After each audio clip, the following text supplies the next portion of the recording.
everybody. Welcome to the 30 Minutes of Fame podcast.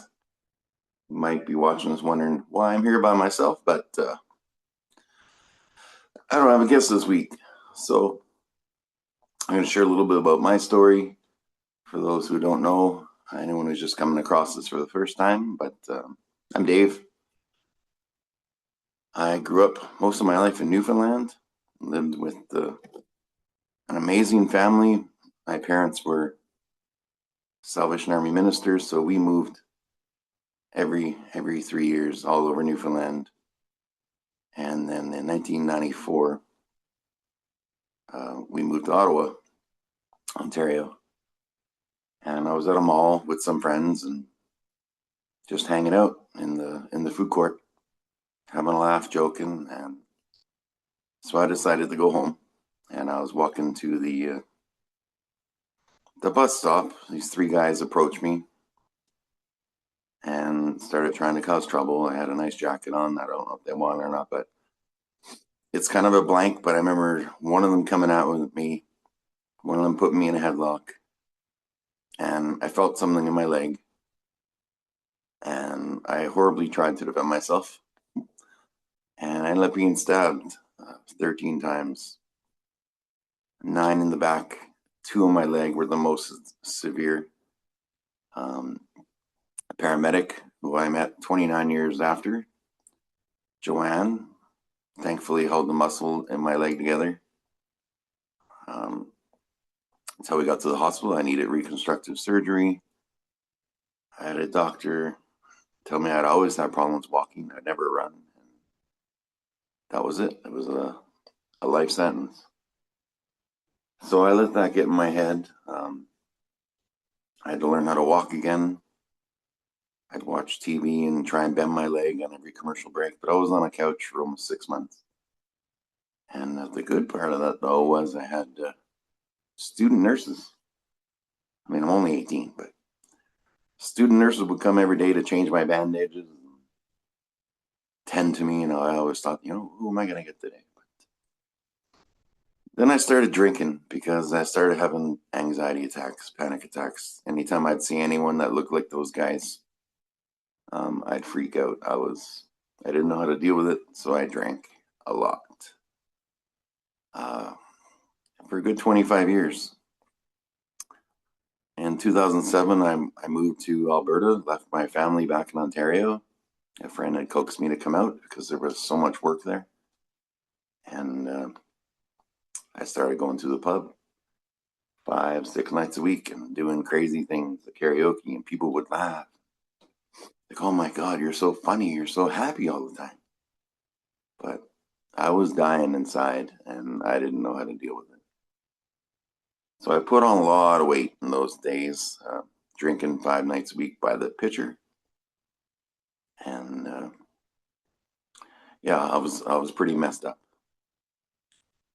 And I guess my first little wake-up call was a friend of mine, Tony Lynn, just an amazing singer. You can look her up on YouTube, Tony Lynn Kuzma. Sadly, she's no longer with us, but this little 4'0" woman who I'd never seen mad in my life in the whole 10, 15 years I knew her. I was at a VLT machine playing the slots for 45 minutes with no money, getting mad because I was losing all this money and I had no idea what it was. So she grabbed me by the shoulder and she said, "Come with me." And she sat me down with a pot of coffee, looked me straight in the eye. I was probably about 36 years old at that time. And she said, "If you don't smarten the F up, you're not going to see 50. So my drinking nights got less and less, and I still drank, but it wasn't as much. And then me and my ex-wife, she was 8 months pregnant with my daughter. And that was when I really stopped. I only drank on birthdays, Christmas Eve or New Year's Eve, that sort of thing. I knew I was going to become a dad, and I had to try and start and smarten the hell up. So I went and saw a couple of psychiatrists, and it didn't work. But my big wake-up call We were moving to a fourth floor apartment building with no stairs. And it was me and one friend who came to help us move. And about 2 hours in, these three Somalian guys, it was Somalian guys that stabbed me. They came out of the building, were walking slow towards me. I'm ready to go. And they looked at me and they're like, "Hey, brother, do you want some help?"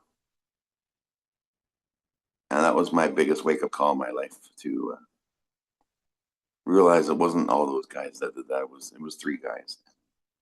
You know what? I forgive them. It's probably the best thing that ever happened to me when I look back at it, because I have my daughter, I have my amazing girlfriend who came into my life through a book uh, that I wrote about PTSD called In the Heart of the Forest, which I'll put the link in the description. But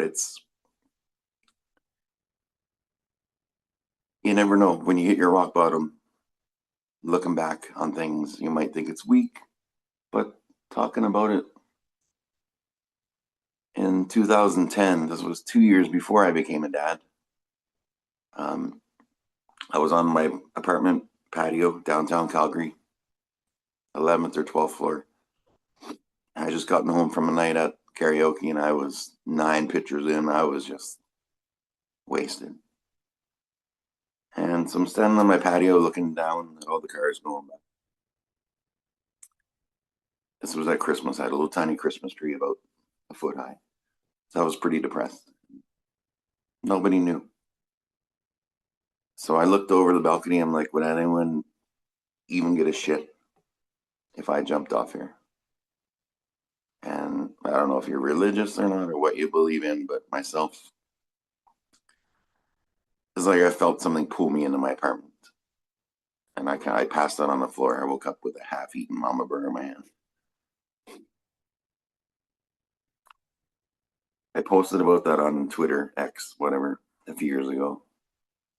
And I said, I've never talked about this moment of weakness, my biggest moment of weakness in my life. And Michael Landsberg, who I had on within the first few months of doing these episodes, he replied to me and he said, "Dude, that's your biggest moment of strength you've ever had." And that was pretty powerful. Yeah, so fast forward to now, I haven't been intoxicated since my birthday 3 years ago.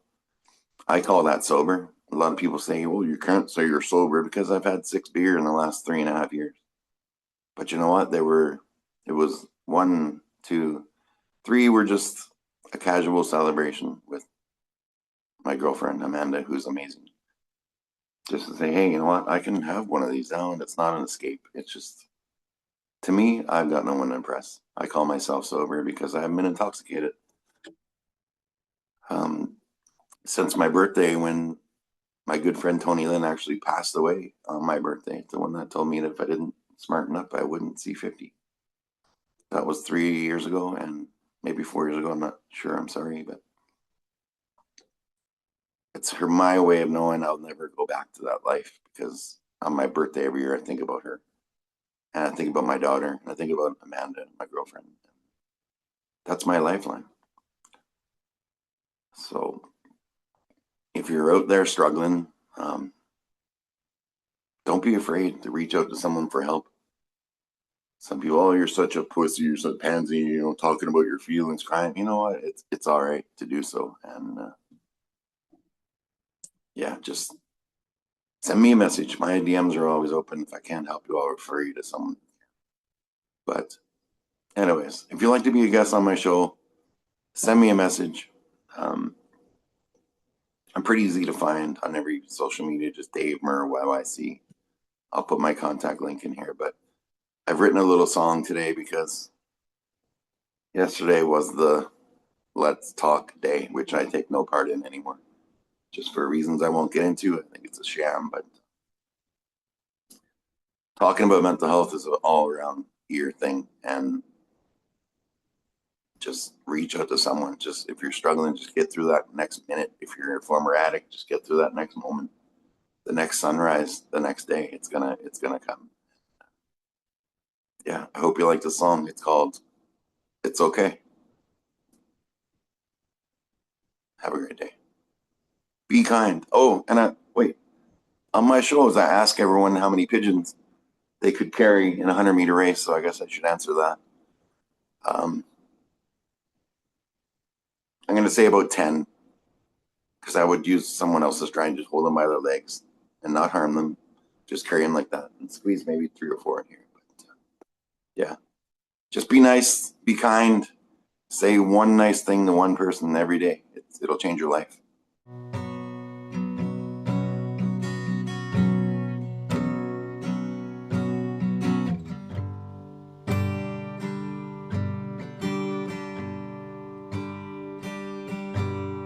In the quiet of the night, shadows start to creep.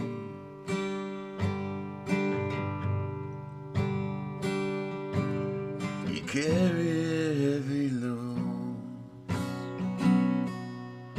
the hope is yours to keep.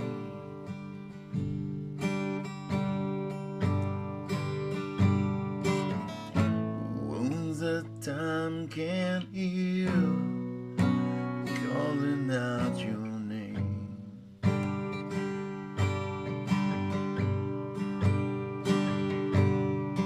But you're not alone, rise above the pain.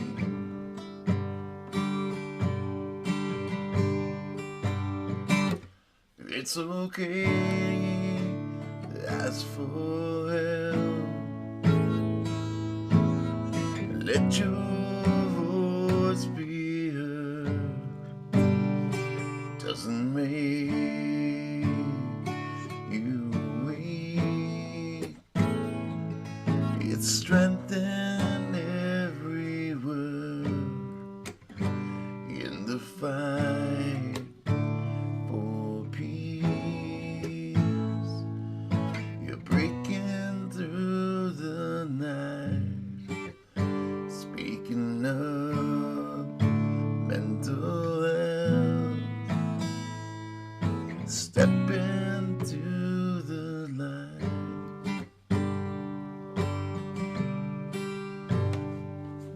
Storms may rage within, but calm is on the way.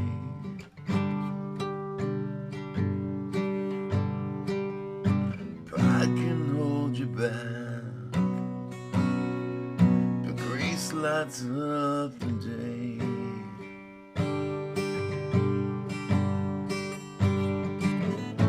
From the depths you climb, hands to lift you high.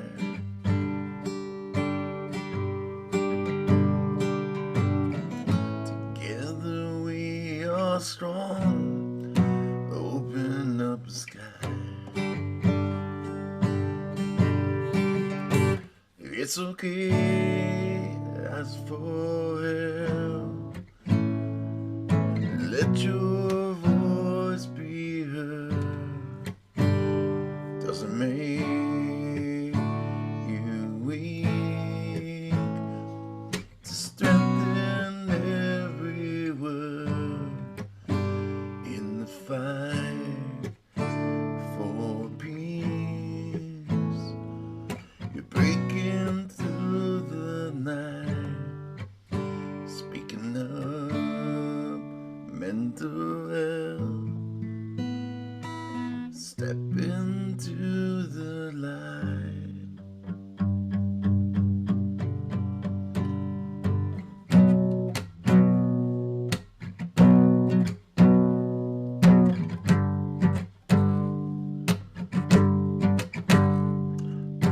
No more chains that bind, no fear to hold you down.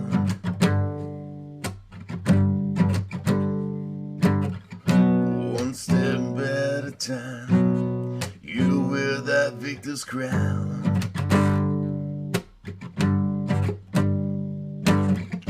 Healing starts today,